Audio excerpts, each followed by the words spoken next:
The scene from The Hills Have Eyes that I wanted to look at is the trailer invasion scene that happens almost an hour into the movie. And I wanted to talk about this scene because I believe that this is where the viewer becomes completely immersed in what they're watching. They don't like what they're looking at, but they can't take their eyes off the screen, and I think that's a really endearing thing in a movie. Before this scene, the film shows a family going on holiday in their trailer. This family consists of parents Bob and Ethel, their 3 kids Lynn, Brenda and Bobby, Lynn's husband Doug and their baby Catherine, and they also brought their 2 dogs Beauty and Beast. They are tricked into taking the wrong route by a gas station attendant and end up stranded in the desert. When Bob goes to look for somebody to help them because their tyre was punctured, the dogs end up running away, and when Bobby goes to find them, he finds Beauty dead but Beast is okay. When he gets back to the trailer, he doesn't tell anybody about the dog in fear of upsetting them, especially his mother. I feel like this is a really unique personality trait, especially for the son in a movie. He really cares about all of his family members, whether they're actually blood related or not, and I think that's really important and special. However, Beauty isn't the only family member to not return to the trailer, as we soon become worried about Bob, who hasn't been seen for hours. This worries Bobby more than the other family members because he knows what happened to Beauty and therefore he becomes panicked. Because of this, Doug reassures him that if his father isn't back by 12 that night, they would go looking for him. And this is where the scene begins. We can see as Bobby's mom is peacefully sleeping, completely juxtaposing what we see as the camera pans up to Bobby's face. Bobby is flicking the flashlight on and off as if to distract himself with anything so he doesn't keep looking at his watch. When he eventually does look though, we see that it's hit 12 p.m. and there is still no sign of his father. We then hear the dog barking, a noise that almost startles us because previously all we could hear was crickets and wind. When Bobby hears this, he picks up the gun that was on the side of the trailer and the camera moves to show an outside view of the trailer and the family's car. We watch as Bobby walks around outside calling Beast's name, and this is when we move back into the trailer to look at Brenda. She's sleeping and we can faintly hear her music coming through her headphones. The lamp above her head turns on and there's no movement for a while, which automatically scares the audience because other than her mother, who's fast asleep, there should be nobody else in the trailer. We hear a loud breath as a hand is placed on Brenda's face and our fears are justified. Brenda is no longer alone and is in danger with nobody to help. The hand begins to stroke her face and the camera pans to her mother still sleeping peacefully, completely unaware of her daughter's situation. The camera once again then moves to show the outside of the trailer and what Bobby is doing, and this is a recurring theme throughout this scene. It never completely gives the viewer closure because we keep moving between characters. Even though we know that Bobby is scared, we're watching him out in the dark try to find Beast, and this really tells the audience a lot about his character. He cares deeply about everyone and everything in his family and will do anything to help them, and we see this later on in the scene. This makes it really easy for the audience to sympathise with his character. He's done nothing to differ from this personality trait so far, and he's realistic and the audience can relate to him. The scene once again then cuts to show Brenda in the trailer, and we see the blanket get lifted from off of her and the camera pans away from her face and towards the rest of her body. The audience can assume what's going to happen in this scene. She's a vulnerable girl and the audience can almost feel the other character's intentions even though they're off screen. The camera then cuts to a shot of one of the movie villain's face. He's smiling, and even though the audience know that he's thinking lewd thoughts, there's nothing we can do to help Brenda and stop him, and it has us on the edge of our seats. This also leaves us hoping that Bobby will come back to the van soon so we can get help for his sister.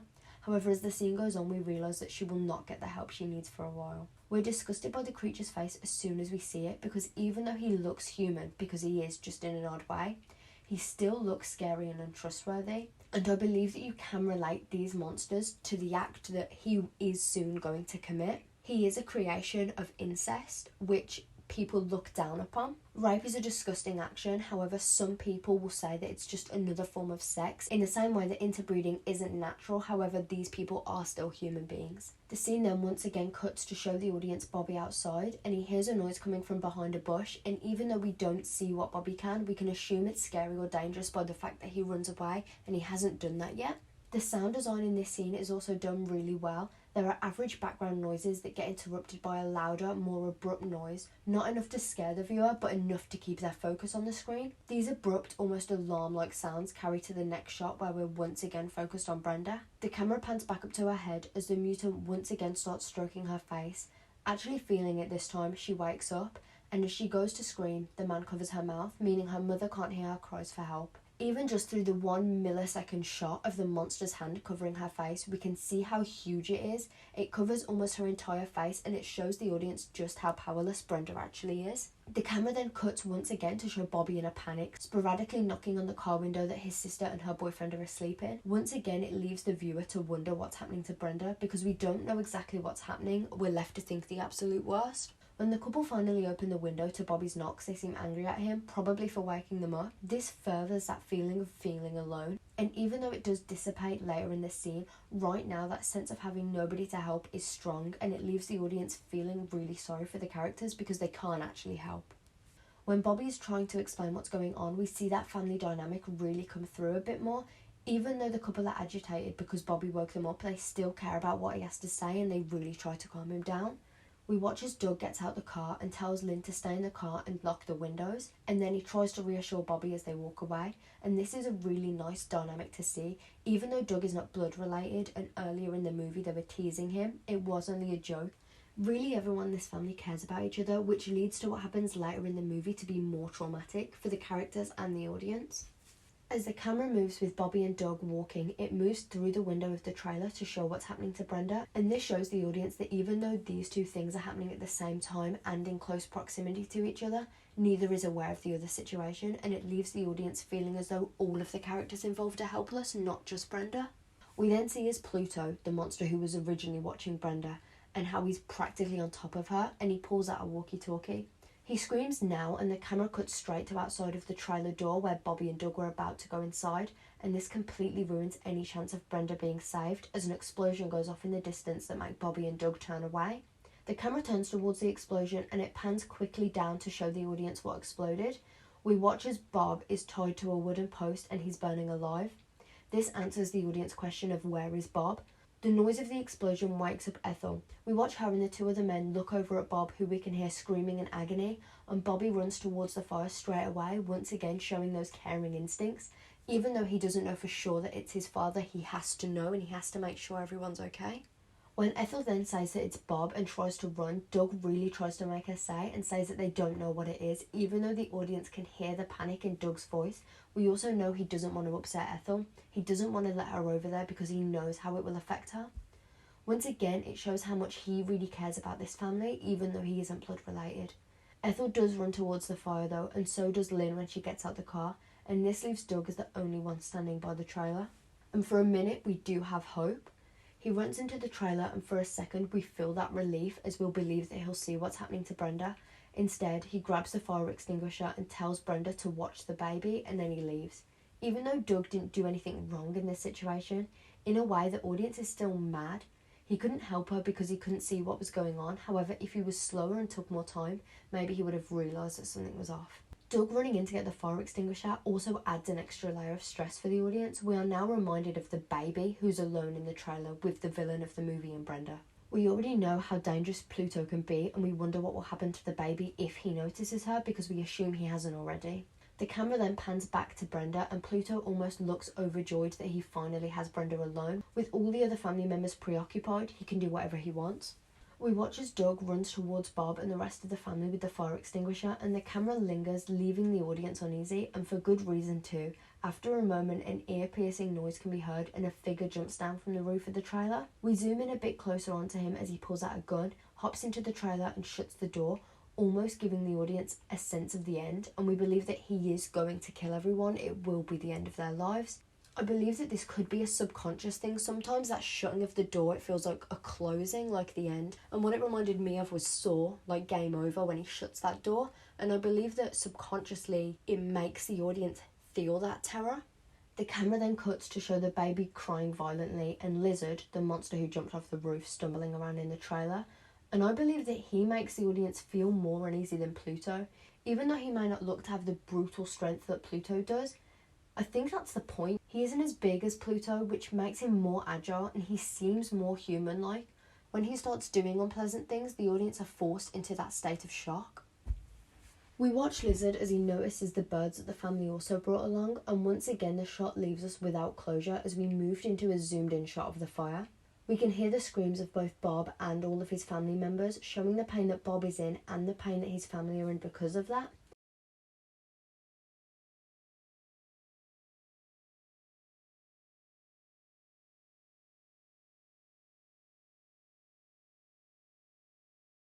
Doug uses the fire extinguisher to try and tame the fire, however before he puts it all out, the camera once again moves to show the birds in the trailer. However this time one of them is in Lizard's hand and he bites the head off and drinks the blood.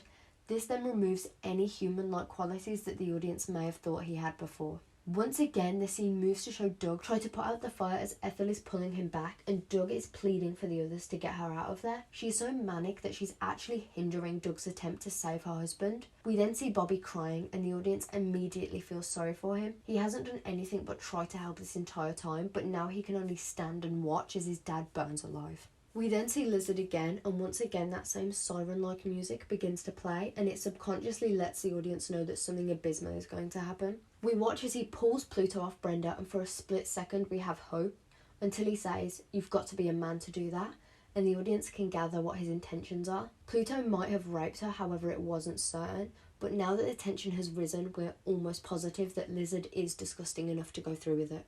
We listen as Brenda screams and watch as she gathers the blankets and the pillows as much as she can and she almost cocoons herself in them.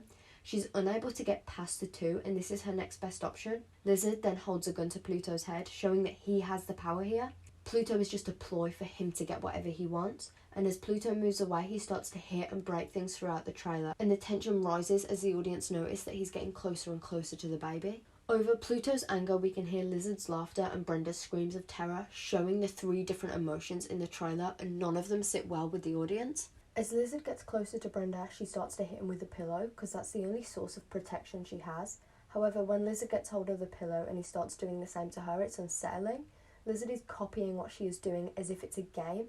His mind is severely underdeveloped due to his living conditions, and it worries the audience because what he does next will be uncalculated and we won't be able to see it coming.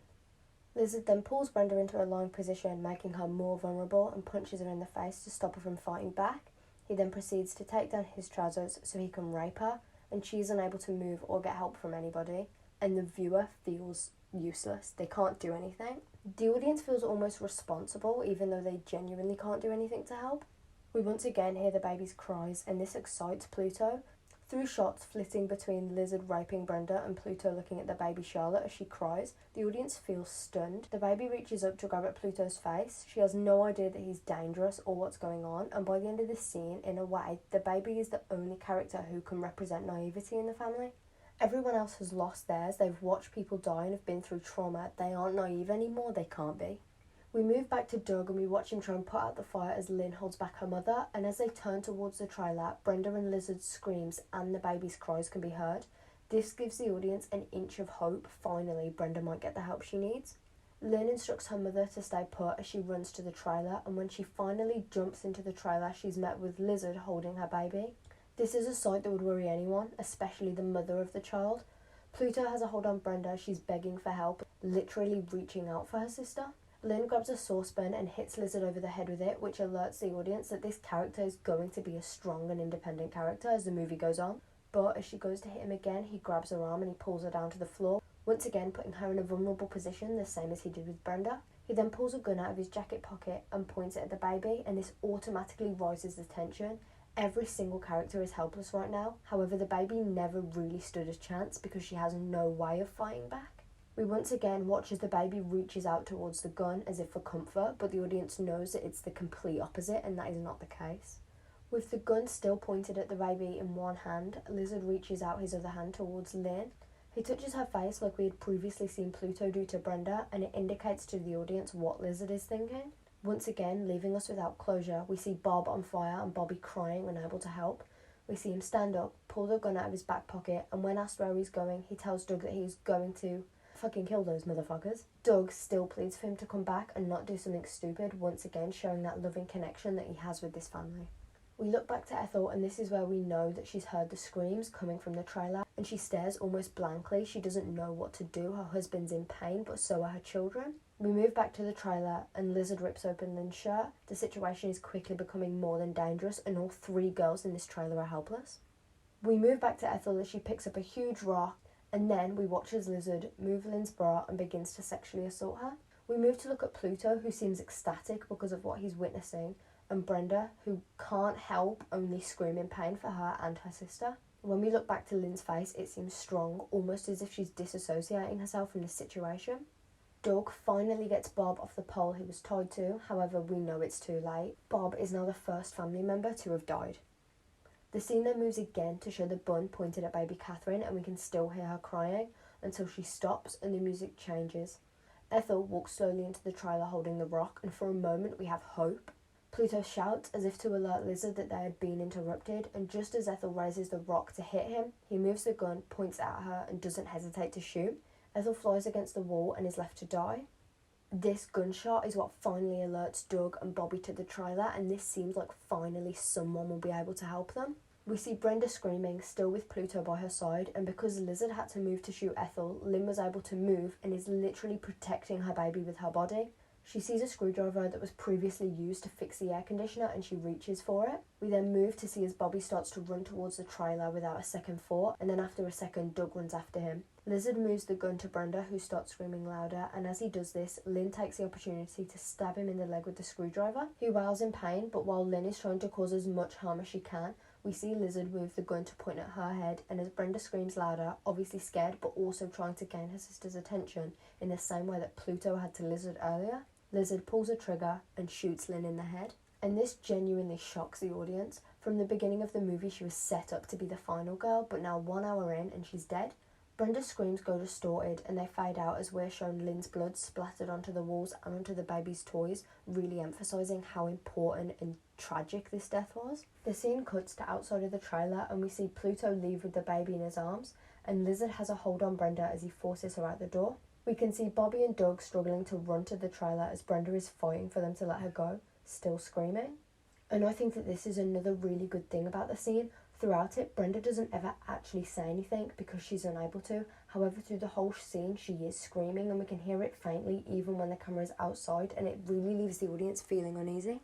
When Lizard realises there are no bullets in his gun, he tells Brenda that he will come back for her and throws her to the ground. We can hear Bobby screaming her name as he runs over to her, and he shoots after the two villains, but he misses. When Doug meets the trailer door, he looks at Brenda as if he doesn't know whether to help her or to check on his wife inside.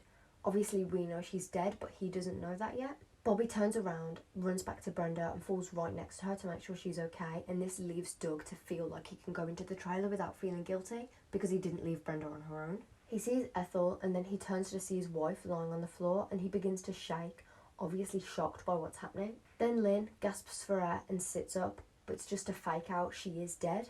Doug then starts to beg for Lynn to come back, but obviously that can't happen, she's gone. However, while he's looking at Lynn, the audience is waiting for him to realise that their baby is missing, and he soon does. This sends him into a blind panic, and he leans himself up against the wall and cries, obviously overwhelmed by what's happening, and this is where the scene ends. Overall, I believe that this is the best scene in the movie because it leaves us with a sense of suspense and hurry at the same time. Because the camera keeps cutting back and forth, we never actually get closure on what's happening and we're left to feel breathless. We feel as though we are running between each character, but we're right on the edge of our seats the whole time.